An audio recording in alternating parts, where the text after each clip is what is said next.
नमस्कार, स्वागत है आप सभी का। आपके साथ मैं हूं निशा सिंह। हरियाणा में बीजेपी की सरकार के मंत्री जेपी दलाल ने विधानसभा चुनाव के बीच में एक बयान देकर राजनीतिक गर्मी को बढ़ा दिया है।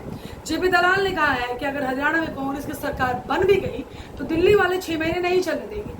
दलाल मंगलवार को भिवानी में कार्यक्रम को संबोधित कर रहे थे। यहाँ पर जेपी दलाल ने कहा कि प्रदेश में एक और बहुत शोर मच रहा है।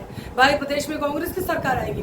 अरे भैया, इतना शोर लोकसभा चुनावों में भी मचा रखा था, तब भी आधी आधी हो गई है। मैं तो बुरी से बुरी स्थिति कहता हूँ। अगर भगवान नाराज हो गए या फिर उपचूक रह गई तो हमारे दिल्ली वाले 6वां महीना नहीं पकड़ने देते हैं। तो वही अब कांग्रेस से दलाल के इस्तीफे की मांग उठने लग गई है। बीजेपी दलाल के बयान पर कांग्रेस ने तीखी प्रतिक्रिया जाहिर की है। हरियाणा में कांग्रेस प्रभारी दीपक बाबरिया ने जेपी दलाल से इस्तीफा मांग लिया है।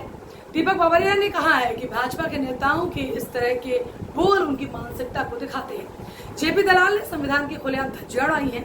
बीजेपी को इनसे किनारा कर लेना चाहिए, इस्तीफा ले लेना चाहिए, पार्टी से निकाल देना चाहिए और जेल में बंद कर देना चाहिए।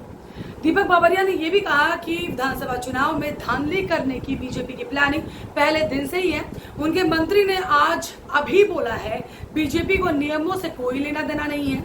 बीजेपी बस फर्जी तरीके से अपना बहुमत साबित करना चाहती है। खट्टर के करीबी मंत्री दलाल 2019 में भिवानी की लोहारू विधानसभा सीट से बीजेपी के विधायक चुने गए।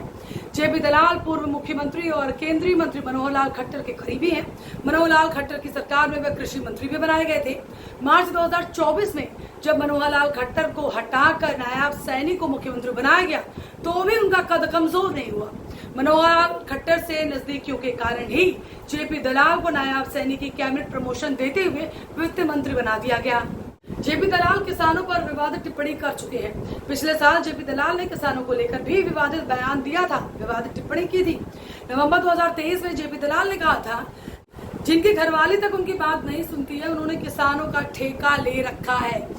वह सबको जानते हैं, किसी पर 5 तो किसी पर 3 मुकदमे दर्ज है।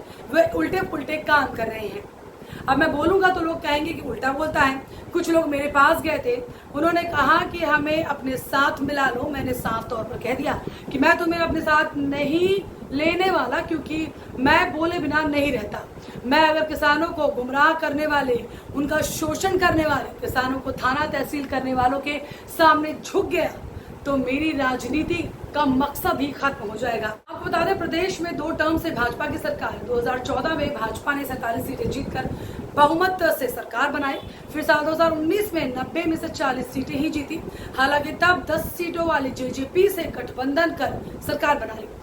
हालांकि करीब 3 महीने पहले लोकसभा चुनावों से पहले ही सीट शेयरिंग पर जो है सहमति नहीं बन पाई। जेजेपी और भाजपा का जो गठबंधन है वो टूट गया। उसके बाद भी भाजपा ने जो है निर्दलियों से मिलकर सरकार बनाए रखी। भाजपा ने लोकसभा चुनाव से पहले खट्टर की जगह नायब सैनी को सीएम जरूर बना दिया, लेकिन एंटी इनकम्बेंसी का जो डर है वो बना हुआ है। इसका असर लोकसभा चुनावों में भी देखने को मिला था, जहां भाजपा को 10 में से 5 सीटें गंवानी पड़ी थी। बीजेपी सरकार के मंत्री जेपी दलाल के इस स्टेटमेंट को लेकर आप क्या सोचते हैं? आप मुझे कमेंट के जरिए जरूर बताएं। नमस्कार।